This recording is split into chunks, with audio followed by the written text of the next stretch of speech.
The guy was a passenger in the rear of a small SUV that was involved in an accident on the highway. After the accident, he complained of severe abdominal pain and lower back pain. He went to the ER. They took x-rays, they told him he was banged up, and they released him, saying he'd be okay. The next day, he was worse. The back pain was there, the abdominal pain was there. He started had a pain going into his pelvis and into his upper thighs. So he goes back to the ER. This time, the doctor does a CT scan of the abdomen and of the lower back.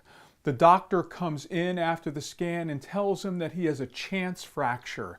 He puts the guy in a back brace and sets him up to see a spinal surgeon the next day. Hang on for 5 seconds and I will tell you what I told him.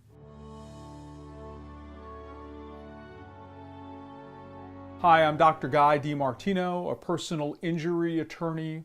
A chance fracture is a fracture of the vertebral body, typically in the upper or middle lumbar spine. It is usually associated with the use of a lap belt.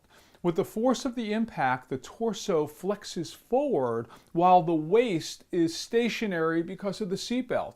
The condition hurts like the dickens, but most of the time there is no spinal cord involvement.